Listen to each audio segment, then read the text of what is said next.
Torkham border آج 10ویں روز بھی بند ہے۔ امکان ظاہر کیا جا رہا ہے کہ 48 گھنٹوں میں پاک افغان سرحدی گزرگاہ تجارتی سرگرمیوں سمیت پیدل آمد و رفت کے لیے کھول دی جائے گی۔ مزید تفصیلات بتا رہے ہیں ڈان نیوز ضلع خیبر کے نمائندے امان علی شنواری۔ جی امان، تفصیلات بتائیے۔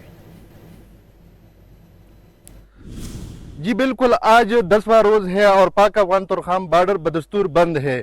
پاک افغان شاہراہ پر لمبی قطاریں لگی ہوئے ہیں، مالبردار گاڑیاں کڑی ہے۔ آپ کو یہ بھی بتاتا چلوں کہ گزشتہ روز بھی یہاں تورخم بارڈر پہ تمام عملہ تعینات کیا گیا ہے اور تمام تر تیاریاں مکمل ہے۔ امکان ظاہر کیا جاتا ہے کہ 48 گھنٹے میں انشاءاللہ پاک افغان تورخم بارڈر کھل دیا جائے گا۔ اس کے علاوہ یہاں تورخم بارڈر پہ جو امیگریشن عملہ ہے، ان کی اعداد و شمار کے مطابق یہی تورخم بارڈر پہ پیدل آمد و رفت 10,000 سے زائد لوگ کرتے ہیں۔ پاک افغان بارڈر جو تورخم ہے، یہاں پہ یومیہ کے حساب سے قومی خزانے کو 25 ملین کا نقصان ہو رہا ہے۔ آپ کو یہ بھی بتاتا چلوں کہ کراچی سے تورخم تک جو ٹریڈ کنٹینر ہے تقریباً 12,000 سے زائد کڑی ہے اور اب بھی یہی لوگ یہی منتظر ہے کہ پاک افغان تورخم بارڈر کب کھلے گا۔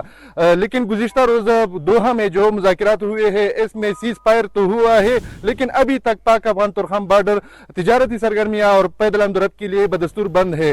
امکان ظاہر کیا جاتا ہے کہ 48 گھنٹے میں تورخم بارڈر کھل دیا جائے گا۔ جی امان علی شنواری بین تفصیلات کے لیے۔